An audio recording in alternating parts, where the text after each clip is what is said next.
A very good morning. You're watching News 9 with me, Deepak Bopana. And first up, Narendra Modi will be setting out on his two-day visit to Nepal today. While he is expected to improve the country's relations with Nepal, the Prime Minister also has a personal agenda. Here's a report. Narendra Modi is all set to take India's relations with a neighbouring country to a higher level with his visit to Nepal. With Modi's foreign policy putting neighbours first, this bilateral visit is expected to improve the country's relations with Nepal. It was just about a week ago that External Affairs Minister Sushma Swaraj visited the country and met with Sushil Koirala, the Prime Minister of Nepal. On his two-day visit, Modi is expected to discuss the power sector and culture of the two countries. The Prime Minister has kept the nation updated on what to expect through his tweets. I hope to have fruitful discussions with leaders and lawmakers of Nepal that will take India-Nepal relations to even greater heights. The Prime Minister will not only be having talks with his Nepalese counterpart about India's power and cultural sector, but also be visiting the Pashupati temple in Kathmandu.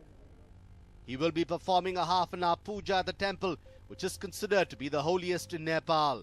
What's surprising is that the chief priest of the temple is from South India. Is the Prime Minister looking for these little facts to improve relations between the two countries? Looking forward to visiting Nepal. Nepal and India are time-tested friends, and our two nations share a common culture and heritage. Modi will also be taking along Jeet Bahadur, a Nepali migrant who Modi came across in 1998. The 27-year-old has been under Modi's care and is considered as his foster son. On a personal note, my Nepal visit is very special. Years ago, I met a child from Nepal, Jeet Bahadur, who did not know where he was headed. I started showing my concern for Jeet Bahadur. Gradually, he took interest in academics, sports, and even learnt Gujarati. Thankfully, we were able to locate his parents. I am glad that tomorrow the parents would be reunited with their son. Well, it looks like Modi has a personal agenda during this bilateral visit to Nepal. Though Nepal's presidents and prime ministers have visited India about 15 times in the past 17 years, this would be the first time India's Prime Minister is visiting Nepal in the same period of time. A News 9 report. Well, Prime Minister Narendra Modi is gearing up for a third cabinet expansion, and this time it will be done keeping assembly elections in a few states in mind. Here's a report. Narendra Modi's cabinet will get bigger soon. How big? Well, at least 12 new ministers are expected to be included. At present, there are 44 members in Modi's Council of Ministers, 22 cabinet ministers and 22 ministers of state. The cabinet expansion will take place after the present parliament session. The expansion is said to be an attempt to pacify allies that are disgruntled about the composition of the Modi Sarkar. This time, Modi will include leaders from the states that face assembly elections. This has been done with a move to establish strong base in these states. Prakash Javadekar, Ravi Shankar Prasad and Piyush Goyal are some of the ministers in Modi's cabinet who are responsible for more than one ministry. To ease the burden on these ministers, new faces will be included. Well, there are a lot of portfolios that are still held by as additional portfolios by senior BJP members. So obviously the cabinet has to be expanded, and people who are very talented, who can contribute, will be taken in. I mean, it's the Prime Minister's prerogative, and I'm sure Prime Minister Modi will do a good job of his reshuffle and have a more effective team, because a lot of ministers are burdened with extra work. So I think it's a good thing. Some leaders who will be considered for the cabinet are Manohar Parrikar, Rajiv Pratap Rudy and JP Nadda. JP Nadda was being considered for BJP's presidential post, but Amit Shah was appointed for the same, and hence the party is expected to appease him this time. Will this reshuffle in Modi's cabinet create the magic that he is hoping for? Only time will tell. Sanjay Dikshit, News 9, New Delhi. Harassment of any kind is no more acceptable. Yes, women in the city are putting their foot down against all antisocial elements. In one such attempt, a young girl came forward to speak to News 9 about a horrific experience she had with a man in broad daylight. Here's the entire story.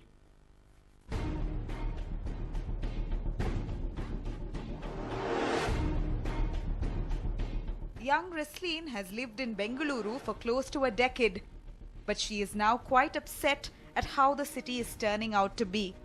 sexual harassment becoming more blatant and offenders becoming bolder.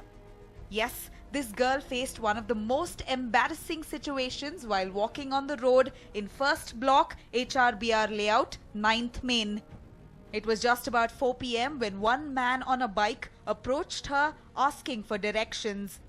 And when Risleen was being a good Samaritan, the man on the other hand opened his pants and started performing a sexual act in broad daylight. Unbelievable, right? Listen to the victim herself. Bengaluru this time around stands united in protecting its women and children. It seems like because of that, a number of cases of rape and molestation have been reported in the recent past, which means women in the city are standing up for themselves and saying enough is enough.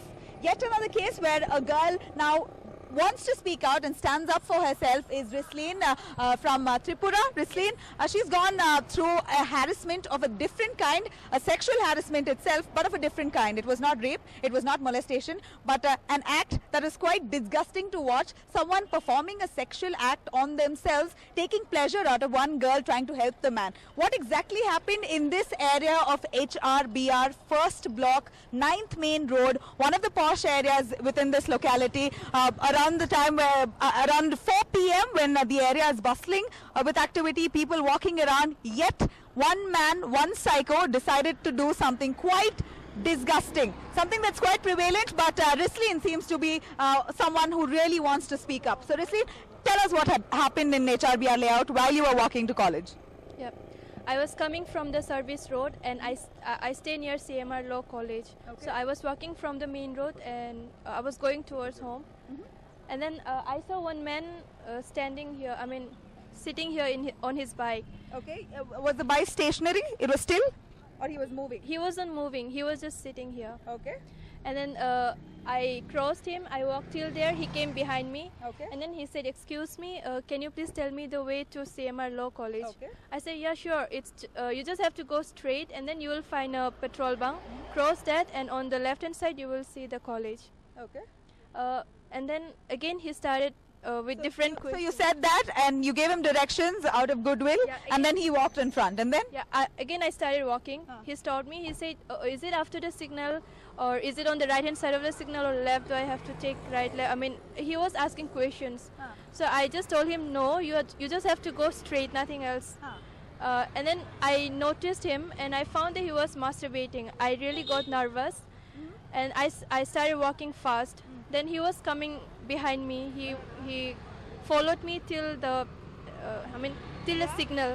Okay, and then I crossed. I think that's the signal. He started right here at this road, and just about 100 meters distance, Risleen feared for her life. In fact, she got really nervous looking at that man performing that kind of sexual act on himself, and she ran for good life. There you go. She went straight till the signal there, caught an auto, jumped into an auto with fear, and then what happened? Let's ask Risleen. Then what happened? You got into an auto, and then? Yeah, I got into auto and I tried looking behind if that person was still following me, and I see that he was coming behind me. Okay. Then I thought I shouldn't take the auto towards my home, otherwise he will come to know my address and he might come and do anything.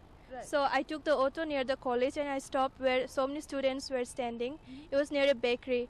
And then I got down there and I spoke with those students. I told them this man was following me and all those. When I was talking to them and I looked back, I didn't find that man anymore.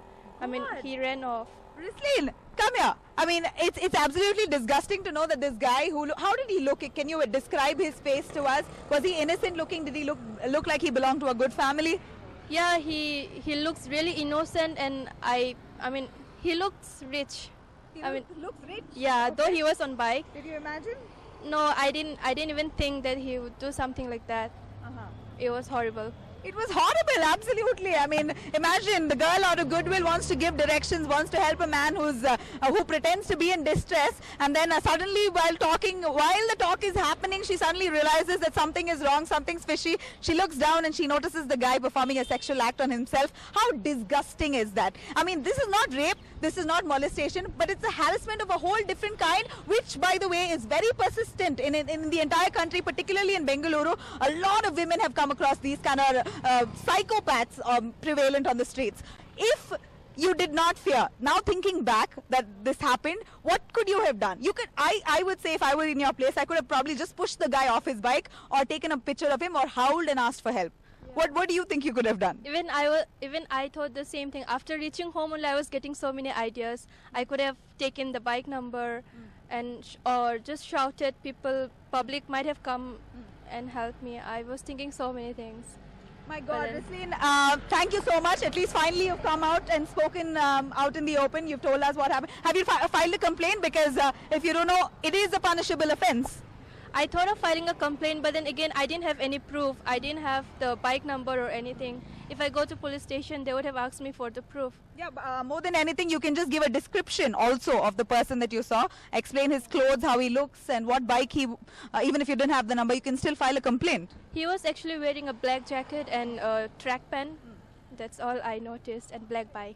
Risleen, kudos to you that you've spoken up about this issue, because you're not the only one. She's not the only one who's facing something like this. Lots of people go through. I myself have seen, men acting in the most disgusting manner while, in pretending to ask for help, they do something like that. And what we need to know now is this is a punishable offence, and this is harassment of a different kind, but definitely sexual harassment. It is a punishable offence, and these kind of people must be taught a lesson. So the next time you're faced with a situation like that, like Risleen's, you exactly know what to do. Don't leave them. With camera person Guru Charan, this is Nabila for News 9.